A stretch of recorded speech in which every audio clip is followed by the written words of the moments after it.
oyè mo lè nífẹ̀ẹ́ lọ́rùn pẹ̀lú tọ́lọ̀ ṣe fún mi. tọ́lọ́ tó yá ó sọ tí wọ́n bọ̀ dúpẹ́ lọ. tọ́lọ̀ president ò bá jáde tó yá fẹ́ president ó máa ṣe kí ni ó máa jẹ second time wẹ̀ lẹ́kọ̀ọ́. Èmi ò mọ wọ́n ti ń ṣe àbòsí. Kò ṣe pé lọ́tọ̀ sí tó ń bí inú ó pọ̀ rẹpẹtẹ. Tó lè bí ọ̀rọ̀ bí ìtọ́jú ṣẹ̀ṣẹ̀ sòwú. Tó lè bí ẹni tó gbẹ́ fún ẹ̀rẹ́tì ìgbọ́n nú. Tó lè lòdì ọmọ yẹn máa ń bá wọn sọ̀rọ̀ ó sì dá gbàgbà. Pé owó ìwò àbòbìnrin àbọ̀ ẹ̀dá sí. Kò ṣe pé nǹkan tó ń bí ọ̀rọ̀ ní òsì. Olè ló kọ́ aráàlú owó àkàrà ẹ̀dẹ̀ kára ẹ̀dẹ̀ bá ṣe jẹ́jẹ́ ni kára ẹ̀dẹ̀ ò bá ṣe jẹ́jẹ́ òní kan o gbogbo orí gbogbo akadókò yìí òní fò wá dá o pé bóyá àbí túṣùpọ̀ àbí gbá ìwọ tọ́kọ̀ ẹ̀ bá ń ṣe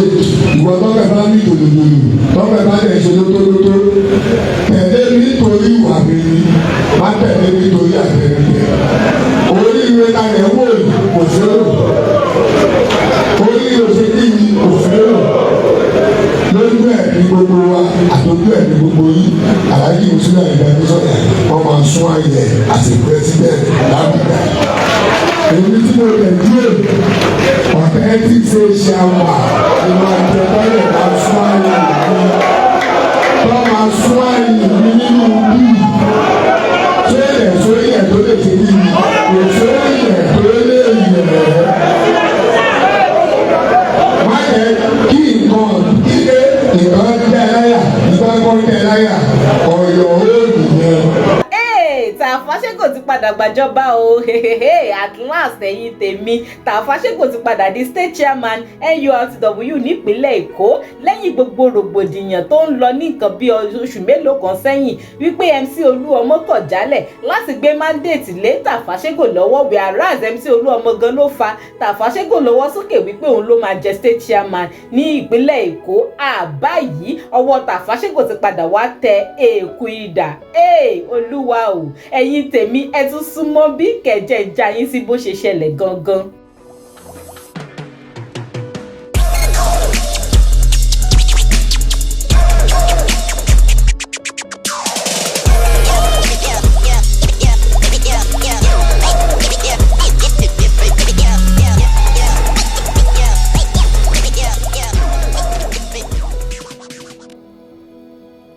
Digi Naija television rèé tẹ́yìn bá ṣe ń wò mí fún ìgbà àkọ́kọ́ ẹ máa tẹ subscribe button tó wà lábẹ́ fídíò yìí ẹ share kẹ́ kọ́mẹ̀ntì sọ́ndà fídíò náà ẹ ṣé lọ́pọ̀lọpọ̀ ẹ̀yin tèmi ṣe bẹ́ẹ̀ rántí wípé ìjà àwọn ọmọ onímọ́tò yẹn gbilẹ̀ kan ní nǹkan bí oṣù mélòó kan sẹ́yìn ọ̀pọ̀lọpọ̀ wọn fi ń jáde tí wọ́n ń ké gbàjarè síjọba ààrẹ Tinubu àtijọba ìpínlẹ̀ Èkó ìyẹn gọ́vnà Sanwó-Olú wípé kó bá wọn dá sí ọ̀rọ̀ MC Oluomo àti Tafa Sego wípé MC Oluomo ti kọ̀ jálẹ̀ láti gbé mandate lé Tafa Sego lọ́wọ́ gẹ́gẹ́ bí state chairman Nurtw nípínlẹ̀ Èkó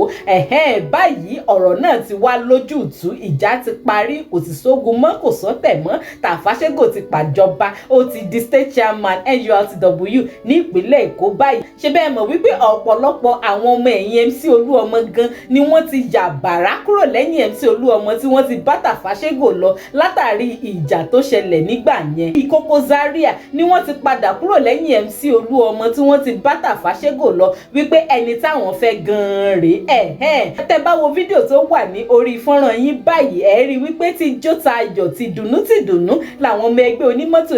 Nurtw nípínlẹ̀ Èkó náà fi ń welcome Tafa Sego sí ọ́fíìsì ẹ̀yin náà ó ti wá rí wípé lóòótọ́ ẹni tí wọ́n yàn ẹni tí wọ́n fẹ́ gangan ni Tafa Sego àdúrà tiwa sì ni wípé kí àsìkò Tafa Sego kó tu gbogbo àwọn ọmọ ẹgbẹ́ onímọ́tò Nurtw nípínlẹ̀ Èkó àti gbogbo àwọn ará Èkó pátápátá lára kó má sógun kó má síjà kó má sọ́tẹ̀ lásìkò tiwọn ẹ wo ẹ jẹ́ fi fọ́nrán fídíò ọ̀hún lẹ̀. àgbọ̀nrún ẹ̀ láyé pé just sọ̀dà sáńdì kékeré náà ní ìṣubú ṣe kéde tó wà bẹ́ẹ̀ ayẹ̀dúgbọ́ lọ́wọ́ náà wáyé pé gbogbo ẹ̀ ṣe kéde ó ṣe lọ tó nínú Lagos State yìí ẹ̀yin tẹ́ wà lẹ́yìn yẹn ẹ̀yin tí sọ ẹ máa lọ síta ayẹ̀dúgbọ́ ẹ̀fọ́ náà bá pé ní Lagos State àṣọ union lórúkọ tí ò ṣe tiwa a lè dúpẹ́ ọlọ́pàá náà pé àwọn ìjọba tó ń gbà wá láàárọ̀ tó ń gbà wá lọ́sùn àdójú tì wọ́n bá a ṣe dójú tì wọ́n yẹn láàlẹ̀ dójú tẹgbẹ́ union gbogbo ọmọ tó bá tara wa jáde ọlọ́pàá ò ní dójú tì ìjọ tó yẹ ọmọ ẹlẹ́dì ẹni yẹn ṣẹ́yìn kan ọlọ́pàá ò ní dójú tì wa. Ẹ jẹ́ ká ní sìn àgbọ̀ ara yìí dáadáa. Ẹ jẹ́ ká ní sìn àṣekínni àgbọ̀ ara yìí dáadáa. Tólórí bá ṣe kíni tólórí bá ṣe fẹ́ gbogbo onílù bá ṣe kíni ọmọ ṣe wẹ́nu àwọn onígbó àwọn náà ṣe kíni asọ̀bùdó. Gbogbo nǹkan tí ó ṣẹlẹ̀ ẹ jẹ́ ká rí i pé bygone is bygone. Gbogbo anybody nǹkan tuntun ìgbà tuntun iṣẹ́ tuntun ni gbogbo èèyàn máa ń fẹ́ nínú ọdún tuntun lè láwà yìí aláti ṣe kí ni aláti lò gbà tuntun ìbí náà lọ òjìnà ìbí náà kò fẹ́ yà sí òun ló pọ̀ kò sí ẹlẹ́yàmẹ̀yà kankan nínú iṣẹ́ yìí tẹ́lẹ̀ náà kò sí ẹlẹ́yàmẹ̀yà àmọ́ ní sí iná ta tó sọ gbogbo ẹni tó bá ní kọ̀ǹpé ìlọ́pọ̀ ìwé ìsì ẹ̀kọ́ ní máìlì ẹ̀ lẹ́kí máìlì ẹ̀ kó ṣe dé ní ó kílẹ̀ òfin ọlọ́run bá ilé ìgbà rẹ̀ àtàtìlẹ́yìn àwọn ọ̀dọ́ àkọ́mọ́ sábà máa wà ní ìwàsálà òfin bẹ ọlọ́run bá tètè bẹ gbogbo yìí ẹ bá a ṣe kíni ẹ jẹ́ kí gbogbo nǹkan kó ṣe kíni ó di bygone is bygone. Gbogbo àwọn adájọ́ ṣe pọ̀ tẹ́lẹ̀ ajẹ́ branch àmọ́ àjọjọ́ rẹ̀ ẹgbẹ́ èyí tuntun sọ́dá sáńdì tó ṣẹlẹ̀ ló fẹ́ ká bọ̀ wọlé alátọ̀kọ́ ẹ jẹ́ ká padà pọ̀ bá a ṣe ń ṣe ẹ̀yìn tẹ́jọ́ ń jẹun pọ̀ tẹ́jọ́ ń ṣe pọ̀ tẹ́jọ́ ń lọ pàtí pọ̀ ẹ jẹ́ ká pèsè ara wa àjọṣepọ̀ ìfọ̀nà lè lọ ilẹ̀. Lẹ́yìn ó yẹ ká láti Musiliu àìdí akínsọ̀rọ̀ incoming president tó yẹ ti débẹ̀ tó yẹ máa débẹ̀ ó yẹ kó ṣe kí ni ó yẹ kó wá síbí lẹ́nu akẹ́kọ̀ọ́ náà bọ̀ ẹgbẹ́ sọ̀rọ̀ àmọ́ a ní fẹ́ kí insult sorry to say òun ṣe gbogbo wa ká lè wù àbákan náà ẹlòmíì ọ̀tọ̀ ìwà tó máa ṣe kí ni tó máa lọ wù kò lè ní dáko máa dàbí pé àbísẹ́ kò ní ṣe nǹkan tí ò dáa ọba yóò bá rí ẹ lọ́rùn wù ẹ o. ìdí nìyẹn ká sọ yí pé ká ṣe kí ni kí gbogbo wa kọ́kọ́ bá ara sọ̀rọ̀ ká gbọ́ ara yé ẹgbẹ́ ẹ ṣe kí ni ó wà ní wọ́n lọ padà. wọ́n lè ṣì máa wá sí ìlú náà láti wá àdírẹ́sì ẹ̀ẹ́dẹ́gbẹ́jọ́ ẹgbẹ́ lẹ́kọ̀ọ́ àtòlè lọ sí Òṣogbo àkọ́kọ́ níbi kàṣílẹ̀ ó kú yẹ káàdùn fọ́ọ̀sì lẹ́yìn ògbọ́ ṣe ní ìbọ̀wọ́ ṣe ń ṣàbòsí ìyẹn ní sọ́mẹ́lì kùkù tí wọ́n sọ pé ọ̀rẹ́ ẹni ọ̀dá ògbọ́wọ́ ṣe ń sọ̀rọ̀ òótọ́ ọbẹ̀ lẹ́ẹ̀fẹ́ gbọ́ o òṣèbọ̀ rẹ̀ ní ọ̀dá bẹ̀rẹ̀ náà o àbó òótọ́ yẹn ẹ̀fẹ́ gbọ́ ni. Òótọ́ tó wá àánú méjì ká ṣe lé méjì láti ká ṣe tó jẹ́ emergency meeting pé ká tiẹ̀ padà sí ilé ẹgbẹ́ wa kẹgbẹ́ má sàtà káàkiri àṣẹwọ̀n máa gbé méjì síta tó dẹ̀ ní lẹ́tà tó ṣe kéde tó gá ìdí ẹ̀ tó máa kà síwá létí látàbújá ìlú kọ̀ǹtínú ọ̀rọ̀ tí wọ́n máa sọ lọ tó dẹ̀ ní lẹ́tà tó fẹ́ mi náà tó dẹ̀ ní lẹ́tà tó ṣe kéde lọ fún ikọ́ ní pẹ̀sìdẹ̀ntì wa náà sọ́wọ́ láti lè jẹ́ kí negotiation kò ṣe kéde kó balance. Àkọ́kọ́ ni pé ní kọ́kọ́ owó onílù wá síbí kí gbogbo onílù wa pọ̀ chairman secretary treasurer and three others láti kọ́ ṣe kéde kọ́ pé àyèbá gbogbo mẹ́gbẹ́ wa sọ̀rọ̀ kọ́wọn náà lè lọ sílé kọ́ lọ ṣe kéde kọ́ pass message yẹn ó lè gbó fàyà lóhùn abẹ́wò ṣe kéde abẹ́wò dé. àkọ́kọ́ nìyẹn pé ọ̀wọ́ ọjọ́ mi kà máa fẹ́ pé mítìn mi ẹ̀jẹ̀ ká sọ̀rọ̀ kọ̀ ẹ́ ọ̀wọ́ ọjọ́ ta lè ṣe ń kọ́ bẹ́ẹ̀ bóyá ẹjọ́ tó ṣe kí ni a bá fẹ́ sún àyè pọ̀pà ta lè ṣe kí ni la lè fi happiness ẹ̀jẹ̀ ká rí ilé iṣẹ́ yìí gẹ́gẹ́ bí ilé iṣẹ́ ẹ̀ má jẹ́ ká rí bí ilé eré akínfojú ilé eré akínfojú ilé iṣẹ́ yìí so many things bẹ́ẹ̀ làwọn láti ṣe kí ni làwọn láti lọ correct òṣìṣẹ́ yàn tó fẹ́ẹ́ ṣe ṣe àmàlà máa correct gbogbo ọmọ ẹgbẹ́ náà ló máa ṣe kí ni ló máa correct torí gbogbo ọmọ ẹgbẹ́ àti ẹgbẹ́ òṣìṣẹ́ yàn wọn ló ṣe kí ni òṣìṣẹ́ yàn wọn ló lẹgbẹ́ èèyàn kọ́kọ́ lè ṣe kí ni ó lè dàgbà ló ẹgbẹ́ wọn. so kọ́ńtínú ọ̀rọ̀ nípadà àtúwọ̀ ọ̀dọ́ bá ní ọ̀rọ̀ láti sọ àtúpà náà ọ̀rọ̀ tó bá ní ẹ̀jẹ̀ láti ṣá àwọn bí ní kótọ̀kọ̀ ẹ̀ṣọ́ tápẹ́ nítorí ìgbọ̀ngàn fún ilé peace ó ti ṣe bí mi ó ti dọ́gba ní ti ṣe national union ní Lagos State Council.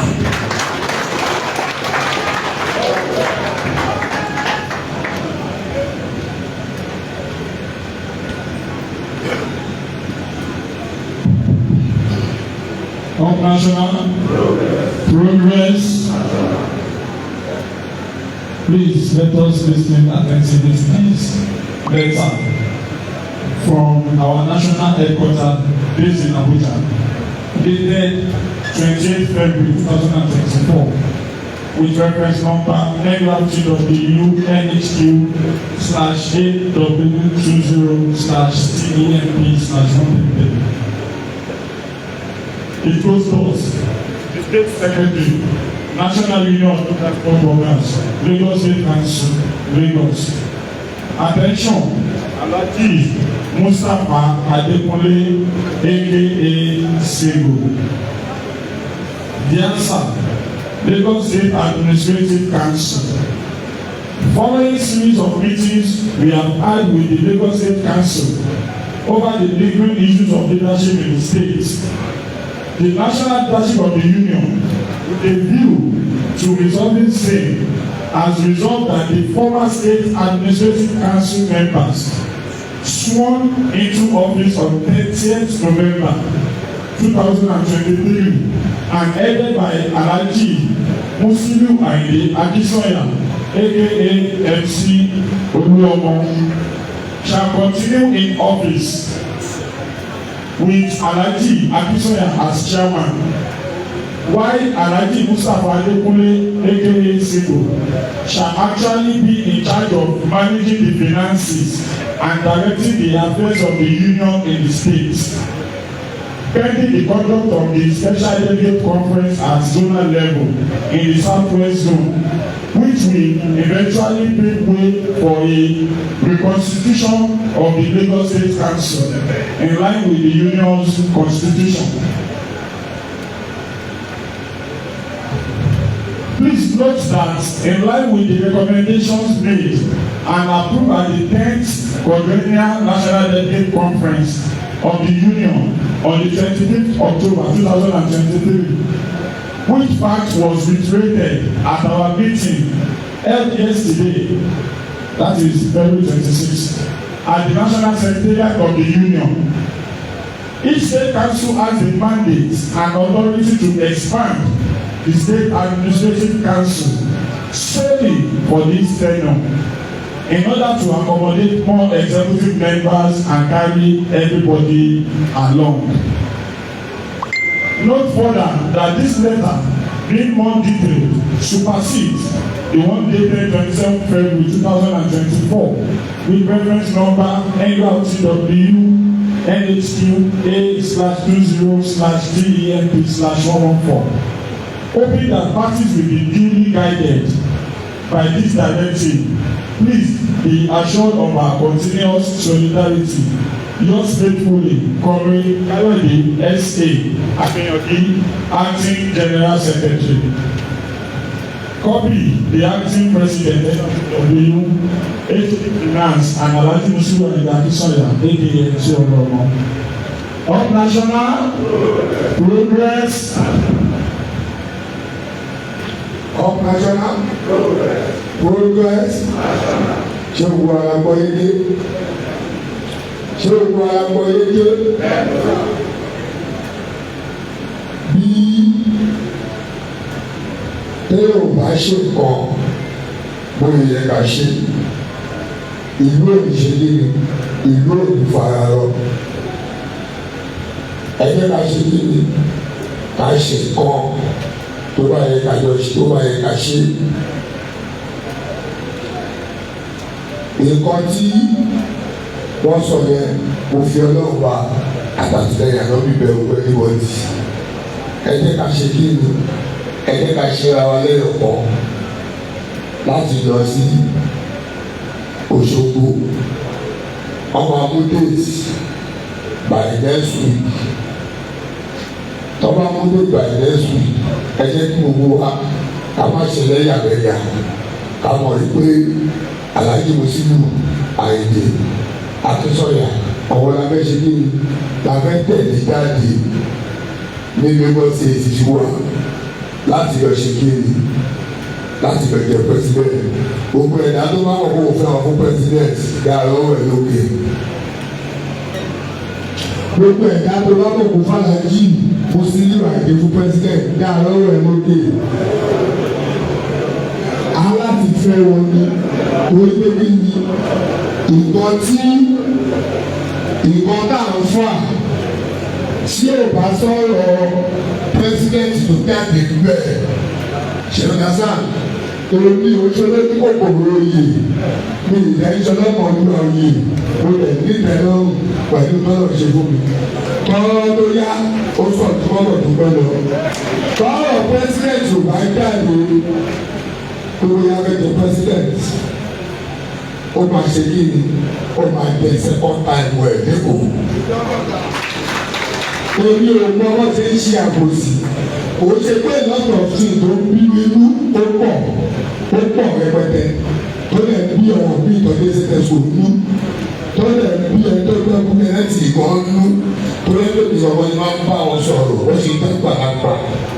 pé owó ipò àdóbìnrin àgbọ̀ ẹ̀dá sí kò ṣe pé nǹkan tó bí ọ̀ní òsì oyè tó kọ aráàlú owó àkàrà ẹ̀dẹ́ ààrẹ ẹ̀dẹ́ bá ṣe gẹ́gẹ́ ni ààrẹ ẹ̀dẹ́ ò bá ṣe gẹ́gẹ́ kò ní kàn o gbogbo orí gbogbo akájọ́gbò yìí kò ní fò wá dá o pé bóyá àbí túṣùpọ̀ àbí gbá ìwọ tọ́kọ̀ ẹ̀ bá ń ṣe ìwọ tọ́kọ̀ ẹ̀ bá ń bí dòdòdòdò tọ́kọ̀ ẹ̀ bá dẹ̀ ṣe lótótótó tẹ̀lé mi nítorí ìwà mi ni má tẹ̀lé mi nítorí àtẹ̀lé oríire ta lẹ̀ wò kò sí lò oríire òṣèlú yìí kò